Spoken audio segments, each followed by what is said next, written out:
Welcome back to the New Zealand Property Podcast, sponsored by Harcourt's Property Ventures, and I've got an old-time guest here, Kris Pedersen. G'day, Kris.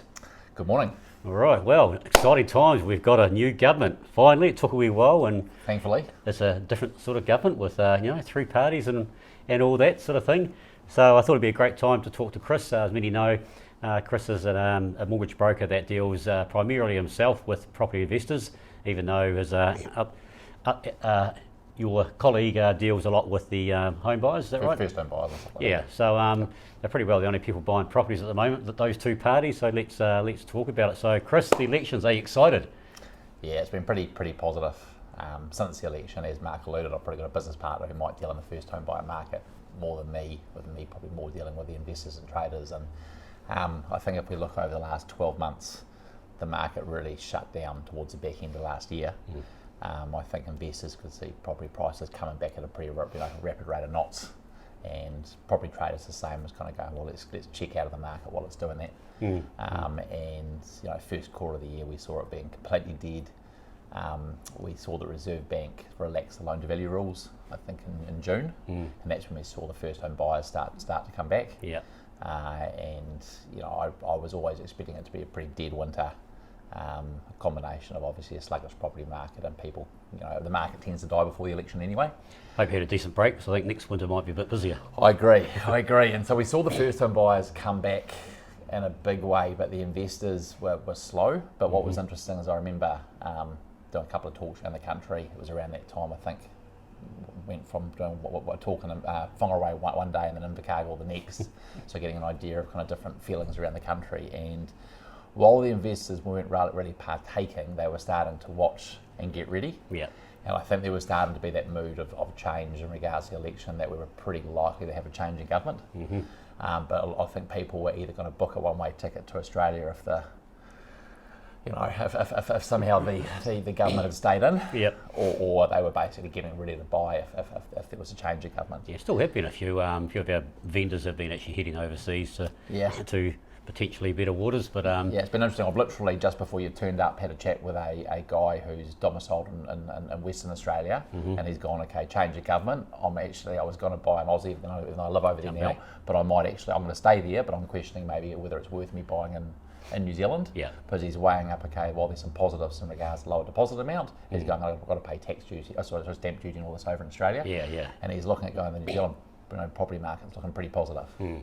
He's kind of done a 180, and he's thinking of putting his money back here at the moment. And I've been seeing the same, especially investors. They've just been hanging off and not doing anything at all, not interested in investing, and they've certainly seen the light, and they're starting to come back, going, they're still going. I think people still think the market's been going like that, where actually the last 4 months it has actually been going there. So people now know it's bottomed out, and people are keen to get in there. So. I mean, to me it seemed, and obviously it depends on which region of the country you're in, but it seems to me we hit around June this year, and that was the bottom of the property price cycle. Correct. And it's kind of been, and it surprised me in some cases, looking at auction results, how quickly some prices have come back.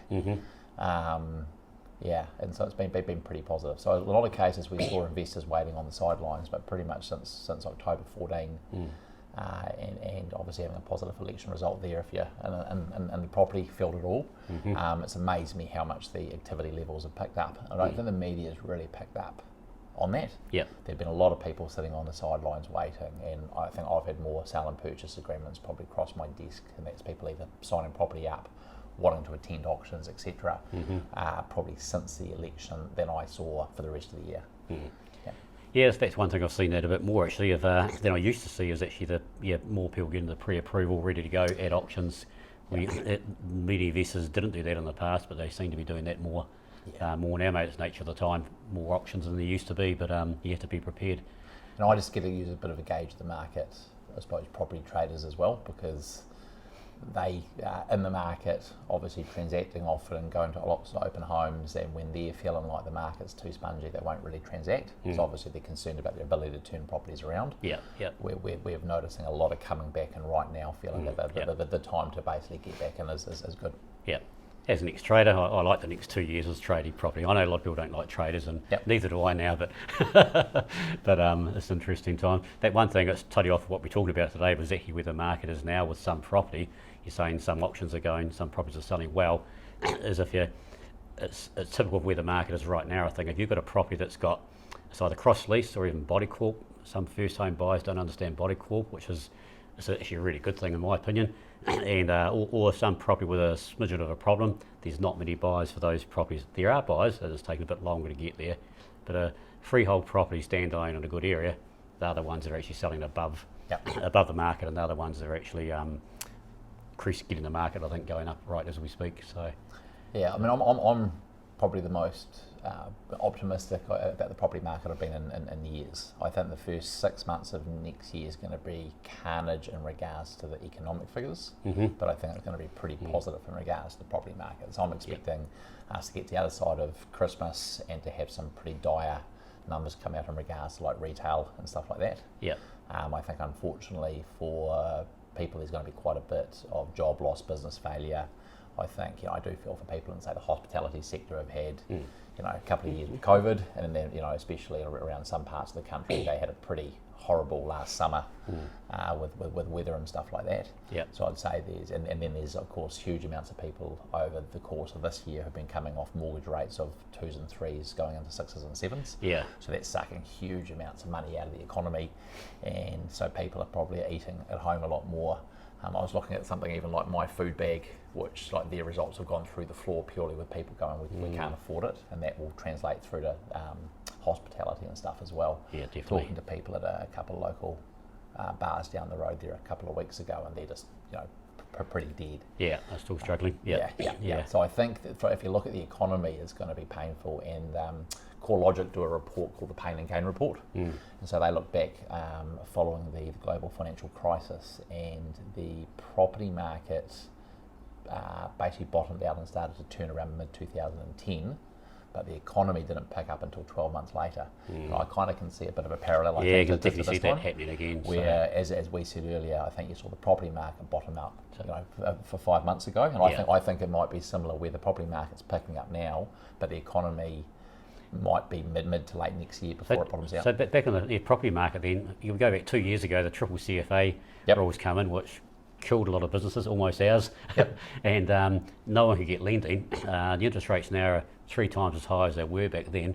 People are obviously getting lending now. Tell us how and why. Yeah, so good point. So if we go back to what Mark's alluding to, the triple CFA, and I was told this by an economist who he rang MB in Wellington going back a couple of years ago. They had a whole lot of boffins who were policy wonks who effectively sat in a room and they came up with some of these changes to the triple CFA, which were designed to protect vulnerable people, and that's admirable.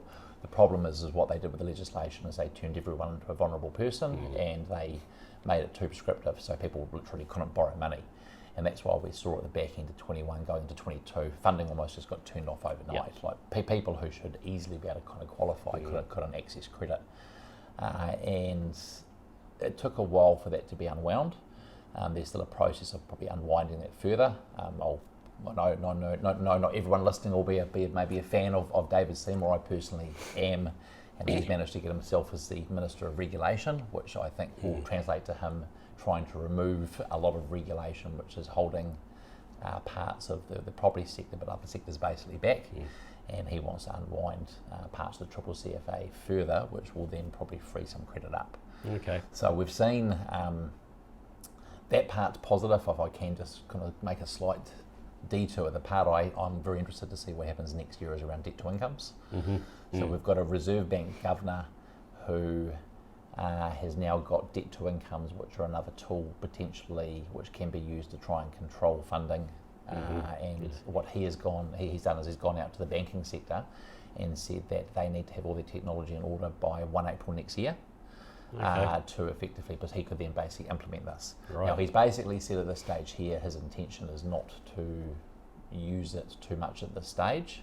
Where I see things quite interesting is you've got him who's showing signs of wanting to more create regulation. You've got David Seymour, who has previously come out and said he's not a big fan of Adrian Orr and who wants to remove regulation. I think it's going to be, and Nicola Willis, of course, who's already been announced as finance minister, who's already clashed with Adrian Orr. Yeah. It's going to be quite interesting to see how those politics play out over the next kind of 12 months. Yeah. Because that to me is debt to incomes.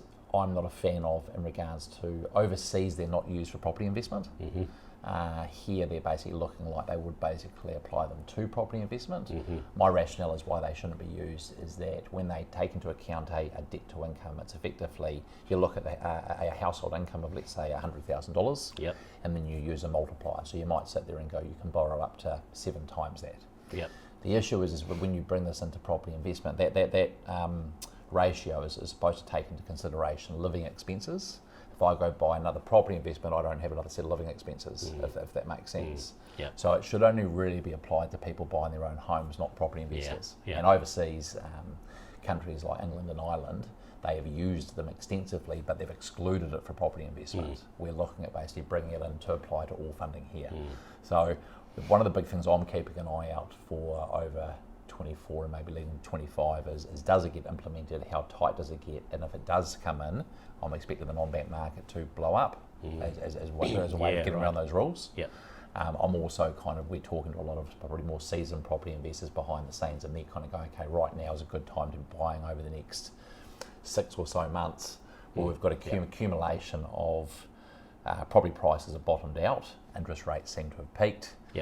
There's going to be some good deals in the market because people are going to have to be bailing out a property, who maybe overexpose themselves to, property where interest rates were low, and getting in before maybe some of these more restrictive debt to incomes come in, if they come in, if that makes sense. So I'm saying there's a lot of people who are going, okay, now is quite a good time to be, getting into the market. Non-bank lenders you just mentioned there, you've been the king of putting investors and people onto non-bank lenders over the years. Where they stand at the moment, they're pretty solid. I guess they're just a normal part of the economy now with the finance economy. Would that be right? It's interesting little parts. So I suppose I divide the market into probably 3 main areas where you've got your main banks, and we're always going to try and place a person with the main bank if we can, purely because of price. You've then got your prime non-banks or near banks, as we occasionally kind of call them, and they actually get most of their funding basically through the banks. And they actually enable us to kind of basically find some solutions for some of those people who just can't qualify through the bank funding. And then you've kind of got the next tier, which are probably kind of often more asset lenders, non-banks, who can get a bit more creative and stuff like this. That near bank sector did a lot of funding through 2020-21. They provided some pretty good solutions. This was products where you didn't have to put as much deposit in. At the moment, for example, if you're buying a second-hand investment property with the banks, you've got to put a 35% deposit in. There's non-banks where you've only got to put 20% in. There's non-banks where the affordability criteria is a lot easier, and that's one of the big the biggest hurdle we're seeing with investors at the moment is how tight banks' affordability criteria is. These prime non-banks, your affordability criteria is a lot easier. But at the moment, their interest rates have kind of jumped. And so where there was a smaller margin between bank and prime non-bank or near bank, at the moment it's a little bit larger.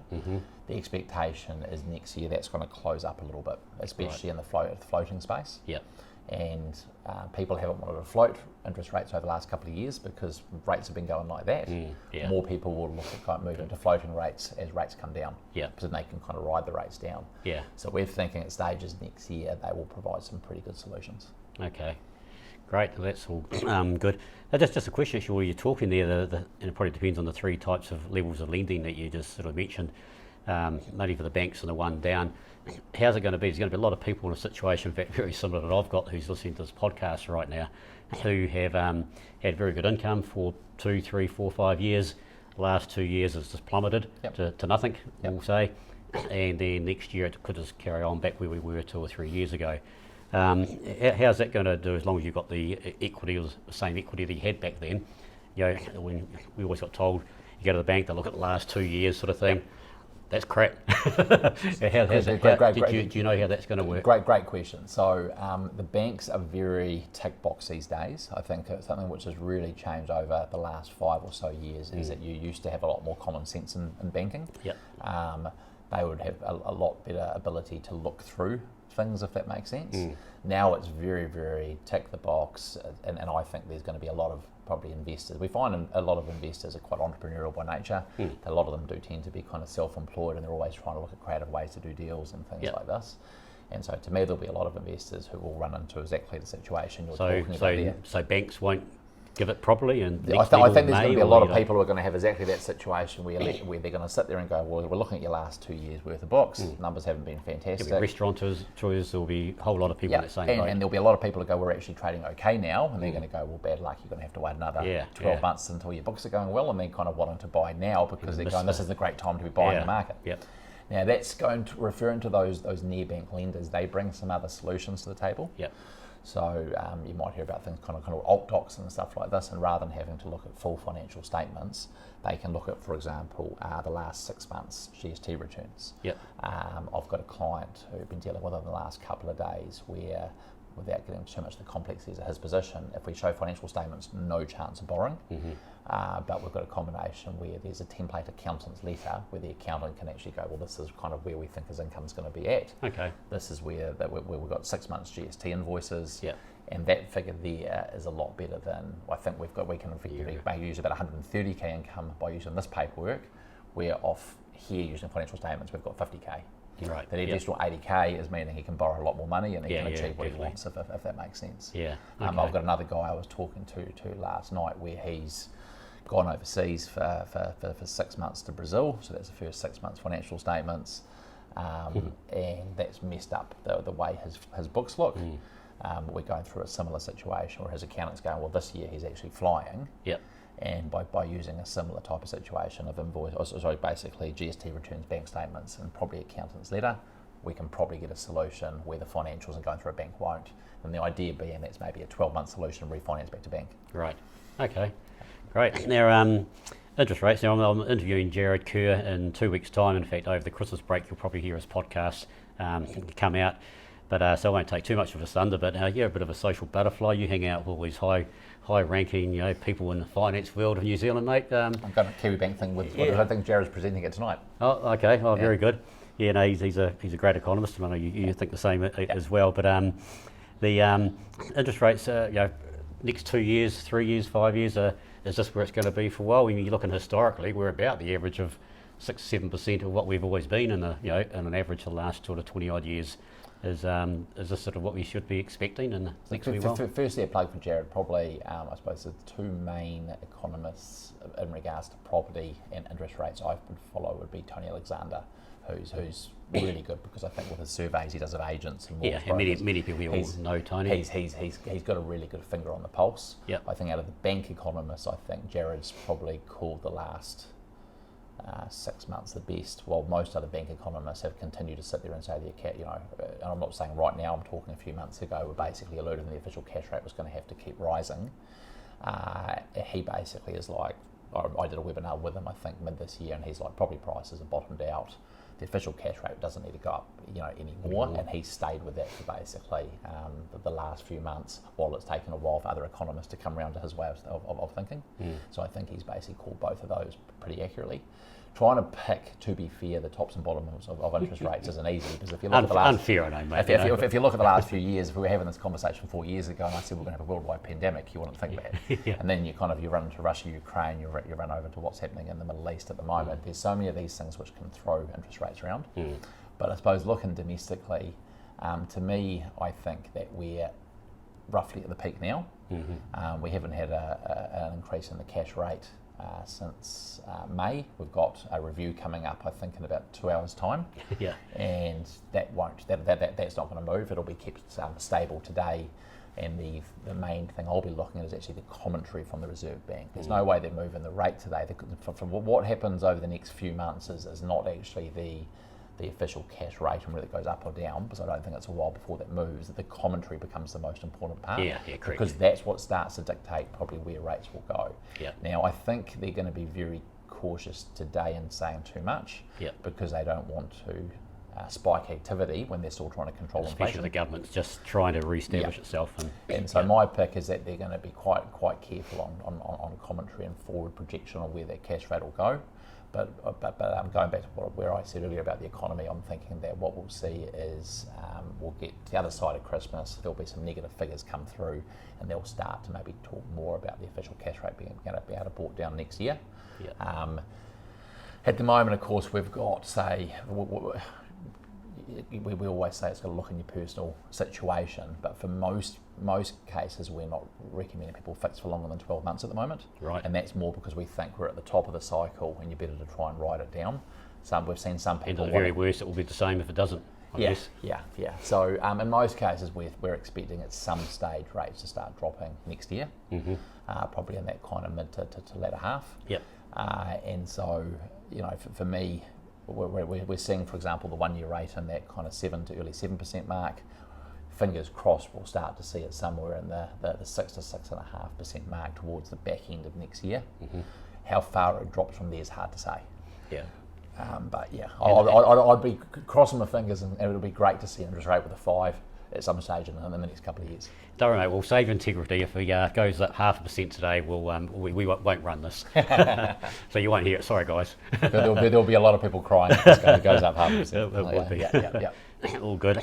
So anything else right now to sort of be aware of right this second? What should punters out there, whether you're a home buyer, whether you're an investor, what do you suggest they start doing right at the moment? I would say the biggest thing is that what we've noticed over the last couple of years is that so many investors, whether they're newbies, whether they're more seasoned investors, for reasons probably with the property market being so probably overinflated for a while, maybe haven't done too much for a period of time. And keep in mind that as interest rates have gone up, how banks assess you behind the scenes for borrowing's also got harder. Because so as an example, while you might be borrowing at 7, the banks are testing all your existing and proposed debt at 9. And so I would sit there and say, even if you're even thinking about buying, probably just go through the process of getting a mortgage review so you can understand what your borrowing capacity is. We can do that for you at no cost, or if you're dealing with another advisor, just basically ask them that process to go through so you understand where you stack up. To me, it's a case of just really recommending you, and I'm sure you see this, is that I'm a big fan of getting pre-approved. Just so basically get your money in order, get yourself ticked off, so basically anything to do with your income, your bank statements, everything, you're signed off as a borrower, and then all you basically need to get ticked off is the actual property. As I kind of mentioned earlier, I think the next 6 months, especially through to mid to late next year, there's going to be some really good buying opportunities. And so for me, it's a case of get yourself ready, know what you can do, so then if a property comes up, a good deal comes up, you can move quickly. The good deals aren't hanging around, are they? And so even now they're going, so and so for me it's a case of just get an understanding of what that borrowing capacity is, because what you think it is and what it might be two completely different things because of how much those affordability rules have changed behind the scenes. It's a great time to get ready. Pre-approvals don't cost anything besides a little bit of your time, but it gives you an idea of exactly what you can do moving forward. Right, great stuff. Anything to finish on? Maybe that's I would say don't want to finish on a negative point, but I will say that's probably just to finish off on the back of that. While I think it's positive for most people, we are still. I think there's still something like in the region of a quarter of people, or quarter of mortgages still to come off low interest rates to go on high rates. Is just make sure you're doing your own budgeting, I suppose, behind the scenes. We are still getting several calls from people who probably don't pay attention to their mortgages at all before they come off. And so it's just a good time to if you're sitting there, you're still lucky enough to have one of those rates in the 2s or maybe with a 3, just kind of leading into maybe a rate coming off at some stage in the next 6 months. Make sure you run some budgeting in that kind of behind the scenes. And check when it does happen, and be prepared too, because on the side of you decide you can't afford that, and if you're very tight, and I just had one just in the last 2 weeks myself come up, and I'm paying almost triple what I was paying. But be prepared, and if you can't, this is saying be prepared, because if you can't, then you might have to come and see, you might have to look at selling your property in that case. So don't leave it to the last minute, because the interest rates are going to go up that day, no matter what. I've got good advice. I've got $2 million of investment debt coming off in April, and that's going to go up $7,000 a month, which I'm really looking forward to. But it's also just one thing to tie on to that. We went through a period of time with things like interest only, where the banks weren't rolling over interest only terms. And so some people are getting caught with going from a low rate to a higher rate, maybe going from interest only, and they were getting it forced onto also having to pay principal. If you're one of those situations where you've been told that you can't roll your interest only maybe a few months ago, the banks have relaxed that a lot. They've realised that they're going to tip clients over if they don't extend interest only periods. So we went through a period where the banks were being pretty rigid. They have relaxed that a little bit. Yeah, just going to ask that exact thing about interest only. Last thing I was going to cover was the how that's happening, because at one stage it looked like they were just chopping it completely.